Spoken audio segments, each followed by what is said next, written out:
Bonjour, je m'appelle David Grabli, je suis praticien hospitalier en neurologie à la Pitié-Salpêtrière. Je suis chargé de vous présenter la spécialité neurologique à travers un dossier de démonstration pour la conférence 100% ECN.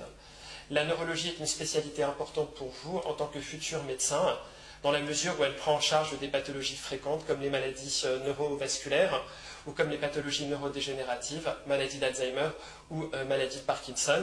C'est également une spécialité importante en tant que candidat à l'ECN dans la mesure où elle comprend de très nombreux dossiers qui sont des dossiers tombables.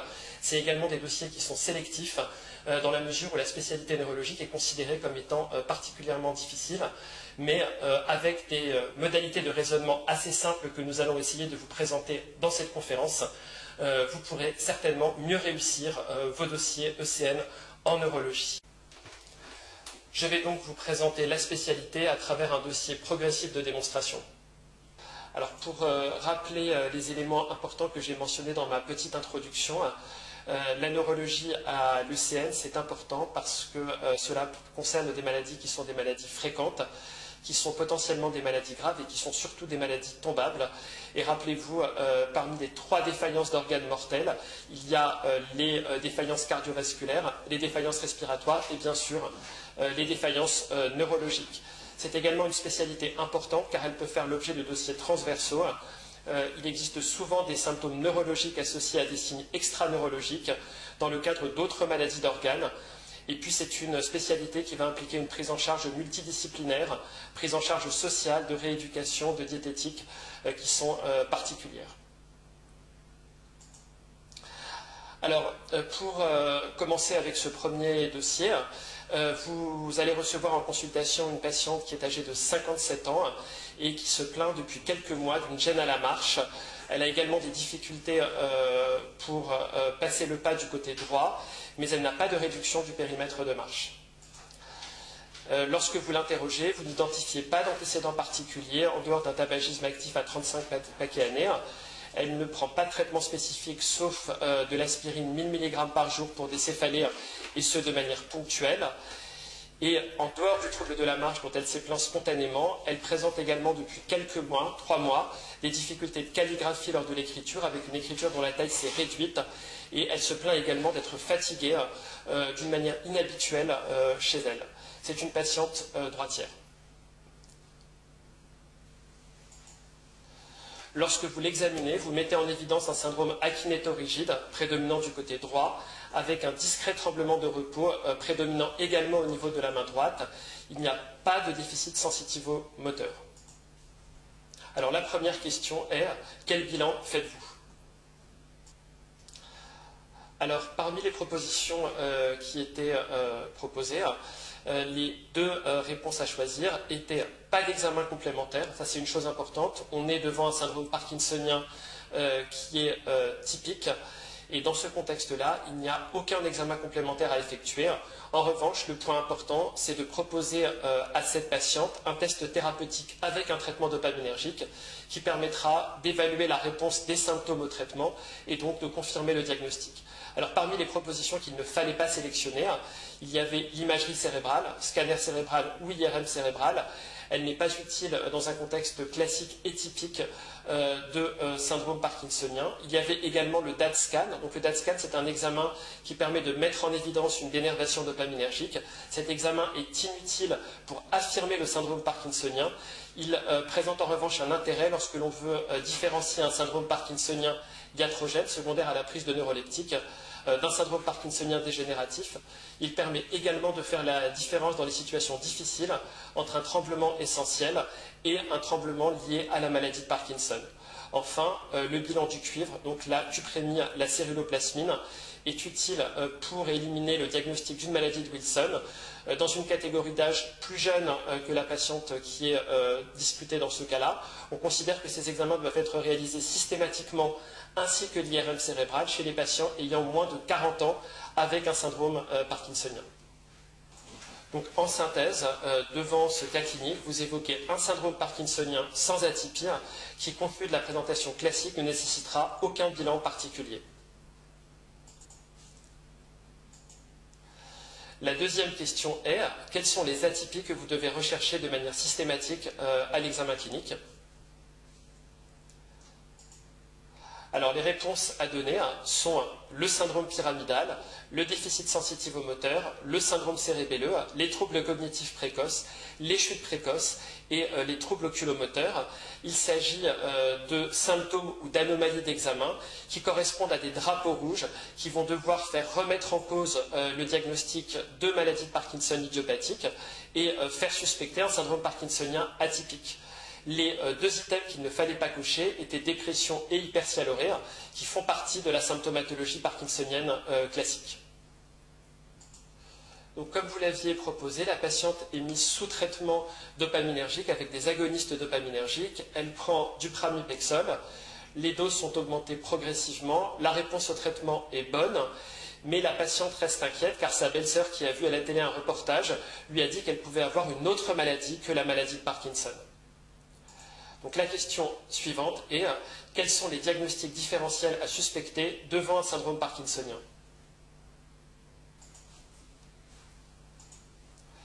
Alors, les items qu'il fallait choisir étaient prise de neuroleptique, atrophie multisystématisée, accident vasculaire cérébral des noyaux gris centraux, paralysie supranucléaire progressive et démence à corps de Lévy. Le premier item correspond à la situation d'un syndrome parkinsonien iatrogène, secondaire à la prise de molécules qui vont bloquer les récepteurs dopaminergiques. La réponse D correspond à de petits accidents lacunaires au niveau des noyaux gris centraux qui vont donner un syndrome parkinsonien, et cela correspond à la situation classique du syndrome parkinsonien vasculaire. La réponse C, atrophie multisystématisée, F, paralysie supranucléaire et G, démence à corps de Lévy, concernent les syndromes parkinsoniens dégénératifs qui sont des diagnostics différentiels de la maladie de Parkinson et qui vont se caractériser par un certain nombre d'atypies qui ont été listées à la question précédente. Après vos explications qui ont été efficaces, la patiente est rassurée sur le caractère typique de son syndrome parkinsonien. Vous la suivez par la suite tous les 6 mois et les symptômes ne s'aggravent que très peu. C'est une évolution classique pour une maladie de Parkinson. Malheureusement, alors que tout allait bien pour votre patiente, vous recevez pendant votre visite du mardi matin un coup de téléphone de vos collègues de l'unité neurovasculaire qui vous apprennent que Madame K vient d'arriver en unité de soins intensifs neurovasculaires car elle a présenté une vive céphalée gauche au cours du petit déjeuner, rapidement suivie d'un manque d'humour, d'un déficit moteur de l'hémicorps droit, et elle a rapidement présenté des troubles de la conscience. Elle est rapidement prise en charge et l'examen que vous avez devant vous est réalisé. Et donc la question suivante est quelle est votre interprétation de cet examen? Alors parmi les réponses à la question 4, il fallait sélectionner TDM, scanner cérébral, mettant en évidence une hémorragie. Il y avait une hyperdensité spontanée, intraparenchymateuse profonde gauche, avec un effet de masse, puisqu'il y avait un engagement sous la faute du cerveau, et également la présence d'un œdème périlésionnel avec une hypodensité qui entoure l'hématome. Il ne s'agissait pas d'une IRM, et donc on ne pouvait pas parler d'un hypersignal T1, et il ne s'agissait bien sûr pas d'une image d'ischémie aiguë. Il se trouve que vous êtes un bon neurologue, et pour renseigner vos collègues et les dépanner, vous consultez le dossier de la patiente, et vous retrouvez dans ce dossier une imagerie cérébrale qui avait été effectuée 2 ans auparavant pour des céphalées occipitales gauche inhabituelles, mais qui n'avaient pas de caractéristiques inquiétantes à cette époque-là. Et dans ce dossier, vous retrouvez l'image suivante. Donc la question est, que voyez-vous sur cette image? Les réponses à sélectionner étaient la réponse A, une IRM cérébrale, la réponse D, une séquence TOF, ou temps de vol, ou time of flight en anglais, mettant en évidence la réponse E, un anévrisme artériel. Il ne fallait pas sélectionner la réponse C, car la séquence TOF en IRM n'est pas une séquence nécessitant une injection de produit de contraste. Elle repose uniquement sur la mise en évidence des hématies en mouvement. Donc pas besoin d'injection de produit de contraste pour cette séquence. Et donc juste pour revenir sur cette image, vous avez ici une vue frontale avec le tronc basilaire qui donne ces deux branches de division, donc les artères cérébrales postérieures et à la terminaison du tronc basilaire, une dilatation de celui-ci correspondant à l'anévrisme qui est mesuré avec les outils de mesure dont on dispose sur les consoles d'imagerie à 4,6 mm si ma mémoire est bonne. Et donc, effectivement, il existe un petit anévrisme du territoire vertébro-basilaire, mais qui ne permet en aucun cas, c'est un point important, d'expliquer le tableau d'accident hémorragique intraparenchymateux du territoire sylvien profond gauche. Donc, la cause de l'hémorragie n'est pas l'anévrisme visualisé sur cet examen datant de 2 ans. Alors, la question 6 est, une fois que vous avez mis en évidence cet hématome, quelle prise en charge effectuez-vous avec cette patiente ? Donc je vais reprendre l'énoncé des différentes réponses à la question 6. Alors, les items qu'il fallait sélectionner étaient la réponse D, prévention du vasospasme artériel par nimodipine, la réponse F, prévention des axos, la réponse G, artériographie, et la réponse H, osmothérapie par mannitol IV. Alors, l'artériographie, dans ce contexte, elle peut avoir à la fois un intérêt diagnostique à la recherche d'un autre anévrisme qui aurait saigné ou d'une éventuelle malformation artério-veineuse, et elle peut également avoir un intérêt thérapeutique puisqu'elle permettra de réaliser le traitement endovasculaire d'une éventuelle malformation mise en évidence. Et l'osmothérapie par mannitol se justifie dans ce contexte car il existe un effet de masse avec un œdème, comme cela a été visible sur le scanner cérébral sans injection réalisé à la phase initiale de la prise en charge. Les items correspondant à des traitements antithrombotiques, donc thrombolyse intraveineuse, anticoagulation efficace et anti-agrégant plaquettaire, ne doivent bien sûr pas être sélectionnés et sont formellement contre-indiqués dans ce contexte. Et enfin, l'item antalgique simple ne devait pas être sélectionné car la patiente se plaint de céphalées qui sont intenses et qui justifient a priori l'utilisation de paliers supérieurs d'antalgiques. Un petit mot sur les axos. Il s'agit d'un acronyme qui correspond à agression cérébrale secondaire d'origine systémique. Il s'agit d'un certain nombre de circonstances qui peuvent aggraver les dégâts cérébraux dans un contexte aigu, que ce soit un contexte d'accident ischémique, d'accident hémorragique ou de traumatisme crânien par exemple. Ces différentes conditions sont l'hypoxémie, l'hypotension artérielle, et donc il doit y avoir un objectif de maintien de pression artérielle avec un minima de 140 mm de mercure pour la pression artérielle systolique et de 90 mm de mercure pour la pression artérielle diastolique.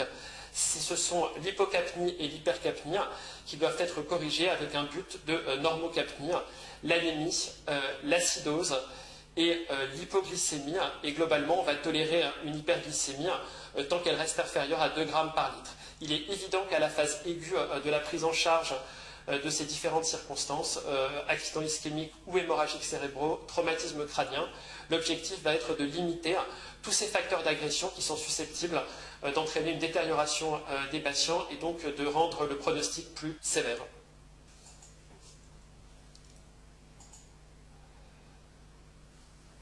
Pour que la situation se complique un petit peu, malgré une prise en charge de réanimation rapide, l'état de la patiente va s'altérer rapidement. Elle présente une crise généralisée tonico-clonique pendant 4 minutes. Après 10 minutes sans reprendre conscience, elle présente une nouvelle crise qui ne cède pas malgré votre prise en charge, qui comprend dans un premier temps l'injection de 1 mg de clonazepam par voie intraveineuse et dans un deuxième temps une injection de phosphénitoïne. Donc, à ce stade, la question suivante est quel est votre diagnostic ? La réponse qu'il fallait donner est la réponse B, état de mal épileptique. On n'est bien sûr pas dans le cas d'une crise aiguë généralisée tonico-clonique puisque les crises se répètent sans reprise de conscience et que la durée des crises est prolongée. Il n'y a aucun moyen de savoir si on est dans la situation d'un engagement cérébral, d'un syndrome d'hypertension intracrânienne ou de vasospasme artériel. Il ne fallait donc pas sélectionner les réponses C, D et E. Donc devant cet état de mal épileptique, quelle est votre prise en charge? Et il s'agit donc de la question 8.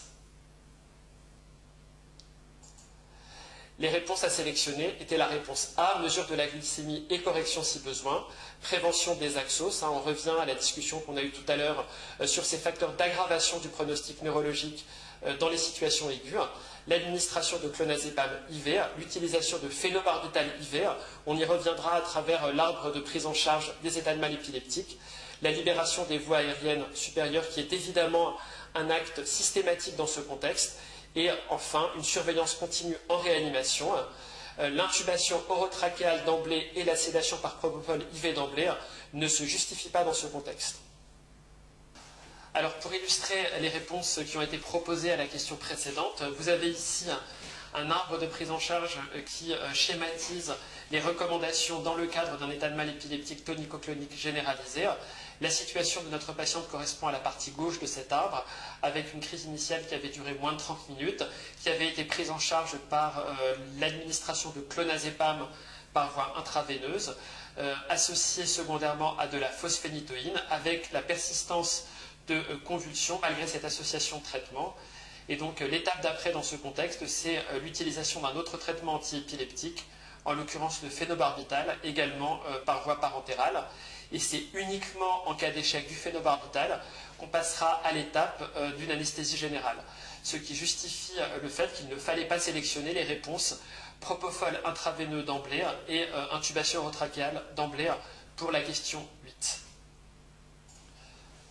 Mais comme vous allez le voir, les choses étaient bien mal engagées et malgré tous vos efforts, la patiente décède.